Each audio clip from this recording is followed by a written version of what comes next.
Welcome to the Anita Chat Podcast. I'm your host and coach, Anita Rombo. This is the podcast for growth-oriented, high-vibe, and big-hearted people who are ready to show up and glow up to be the best versions of themselves.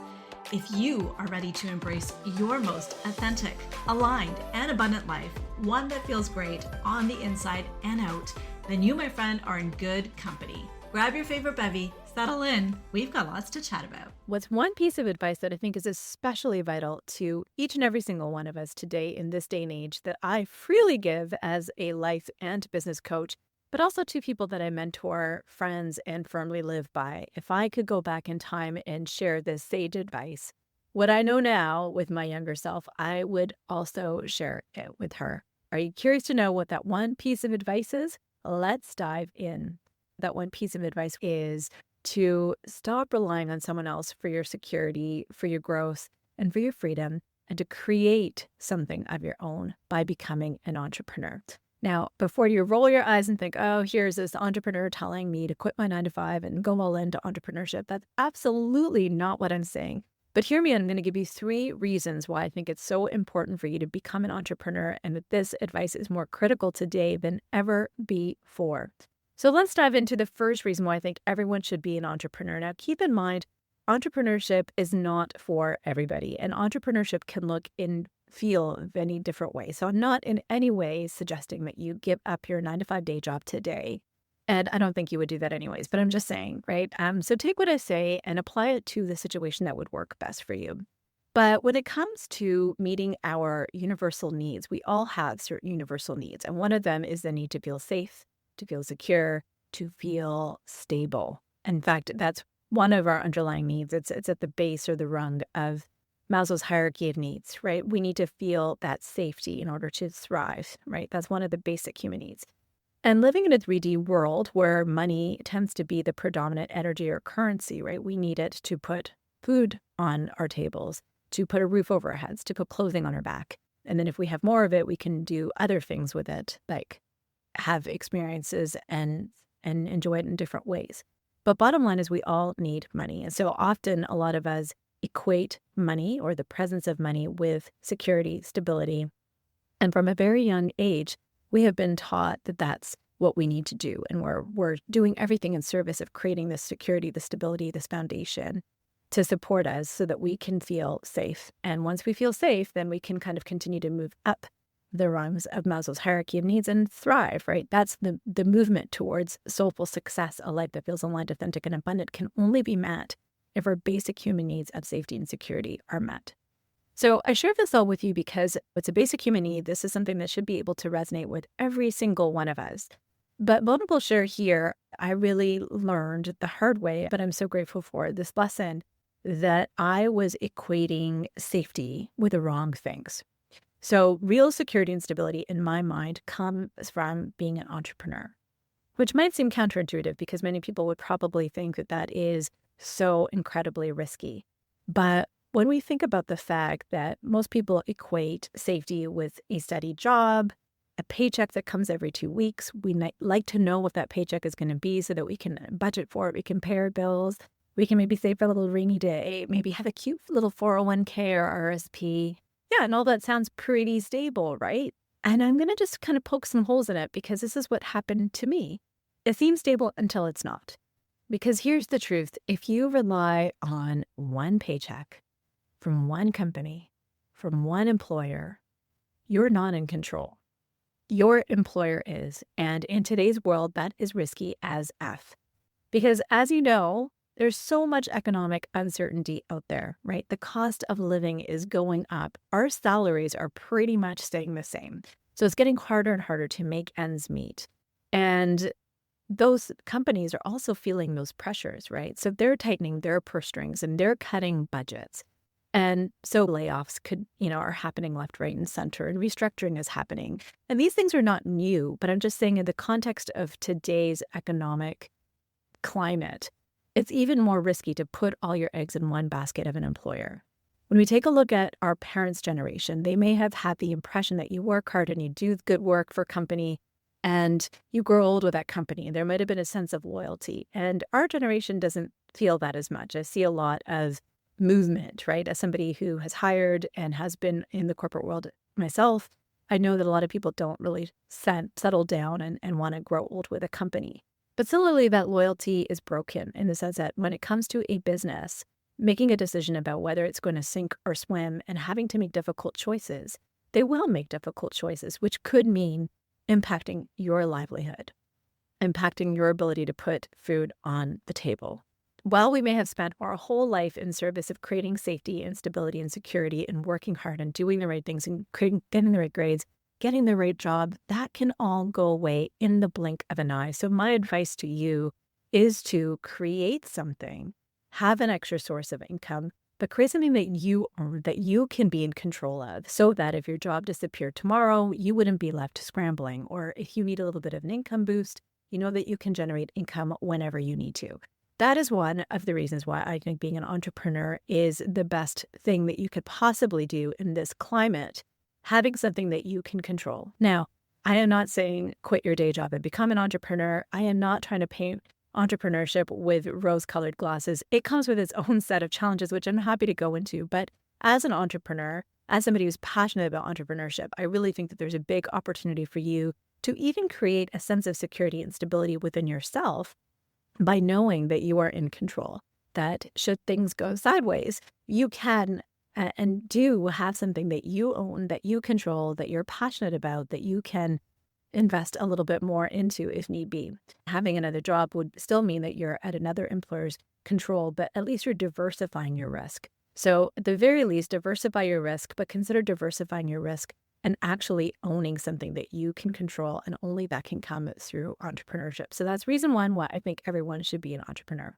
Okay, so reason number two that I think everyone should go into entrepreneurship is, I'm just speaking a coach's love language, and it's for the personal growth that's involved in the development and the transformation that comes into you as a person from investing in entrepreneurship. So let me tell you something about entrepreneurship. Again, not painting rosy colored glasses, because it can really be uncomfortable at times and it can really force you to grow. If you are in a job, you have a ceiling, right? Naturally speaking, this is your salary. This is how much you make. This is your title. This is what you can call yourself. We will tell you whether we promote you or not. And if we do, then this will be your new title and this will be your new salary. There's always a ceiling, and they're all decided by somebody else, right? You can be the hardest worker in the room. You can be the smartest worker in the room. You could have been there the longest. It doesn't matter. You could potentially be stuck because you are, again, at the mercy of somebody else. However, in entrepreneurship, when you step into that role, you, my friend, are the glass ceiling. You are the one who decides how far you're going to go, or how much you're going to pull yourself back or hold yourself back. And it's absolutely scary as F. Make no mistakes, but it's also the most powerful, freeing thing in the world. And each and every single day, you realize you don't need to wait for permission anymore. You make the choices. You stop waiting for someone to tell you that you're good enough for that raise or you've earned that promotion. Instead, you start asking, what do I want to create? How much do I want to make? What impact do I want to have? And trust me, when you shift from waiting to creating, everything changes. So entrepreneurship forces you to break past every single kind of limiting belief that you've ever had about yourself.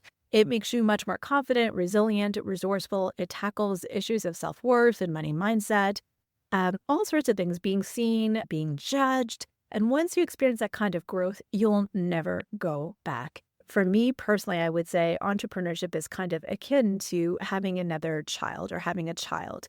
Both for me personally were very monumental parts of my life that really supported my self-growth and my transformation and my self-discovery journey, right? When you have a child, you're nurturing that child, you're bringing that child into the world, and you're really loving and caring for it. And the same thing goes for a business that you've nurtured, especially if you've created it from scratch, right? It went from being an idea to, you're taking solid action towards it. You need to love it. You need to nurture it. You need to feel on it. And then it's going to grow and develop. But also, like parenthood, when, you become a parent, you're seeing the world through the eyes of your child. You're experiencing their questions, them seeing and experiencing things for the first time. You assess and revisit your own relationship to maybe your parents, and you can better understand their journey. It also triggers a lot of like inner child kind of work, and you do a lot of work on yourself so that you can be a better person for your children and you can teach them, things that you want them to learn and take away from. And so having said that, the self-growth and personal development journey that comes from raising a child or children also applies to having your own business, because that business is a reflection of you. It could be a different brand, it could be a different aim, but whatever. If you were leading that, if you were in control of that, then really all of the old kind of baggage, whether it be big B, little b, or trauma, big T, little t, doesn't matter. It's going to manifest itself in the way that you approach your business, the decisions that you make, how you show up. And so this is kind of an opportunity, again, for you to go deep into who you are and discover different sides of you and show up in a different way. So the personal growth journey cannot be understated. I personally firmly believe in life, the only constant is change. And so if you are not learning and growing and adapting to that change, you're essentially dying. So entrepreneurship really helps you come alive and understand who you are in all these different evolutions and versions of you, both in response to who you are inside and also into the world outside and what it is that you want to create. Highly, highly recommend entrepreneurship for that personal development and growth journey in and of itself. And so that brings me to reason 3 of why everyone should be an entrepreneur. And let's be real, it's to call the shots in our own life, to boss up and have the freedom and flexibility to live a life that we want and to create work around the life that we want. I'm going to be very honest with you. When I was working in the corporate world, I absolutely hated to have to ask permission to take a vacation or to ask for my birthday off or to beg and plead to have an hour off to go to see my doctor, to ask for Christmas off. We spend so much of our lives being told when we can take time off and how much we're allowed to earn, even when we can eat lunch, right? We need to check in with people all the time. And entrepreneurship really flips that. It puts you in the driver's seat. So whether you are chasing financial freedom, whether you just want more control over your schedule so that you can be there for pickups and drop-offs or have a day off or creative freedom, you decide that what project you want to work on, what skills you want to develop, who you want to work with, both on your team and with your clients. Having something of your own gives you the power to design a life that works for you. And that just does so much in terms of well-being and inner peace and fulfillment in my eyes.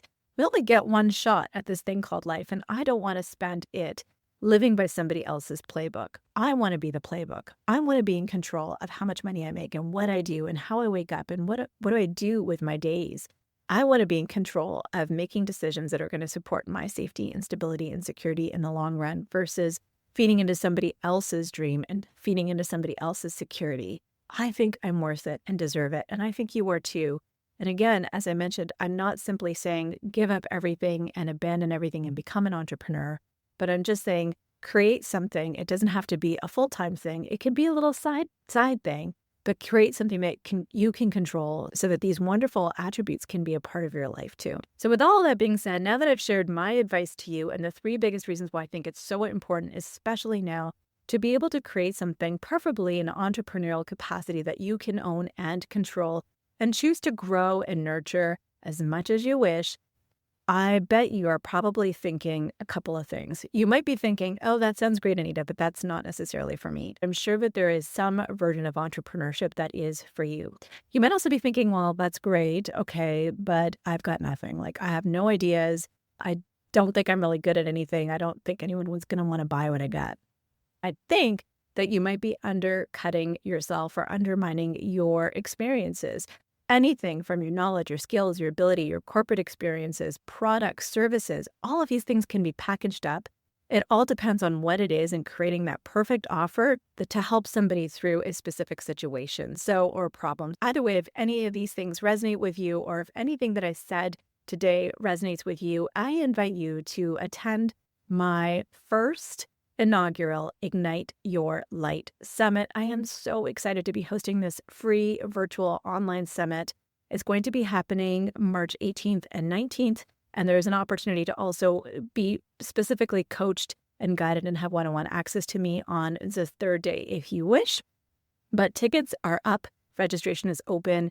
That information is going to be in the episode description. And so please do check out the Ignite Your Light Summit. This one is going to be all about how to build an authentic and aligned business that lights you up And we're bringing in lots of experts that are going to cover so many different things, from money mindset to understanding our numbers to working with the energy of our business, and when to know when to pivot from maybe being in the corporate world to being an entrepreneur and all that kind of stuff. So we cover so many different things, so many dynamic speakers. I am so incredibly excited, and I can't wait for you to join. So please do register and share this with other people. It's completely free. My gift to you. So anyways, I hope you enjoyed this episode. If you did, please consider liking and subscribing. Join the summit. Thanks for tuning in, and I will see you soon. Bye for now.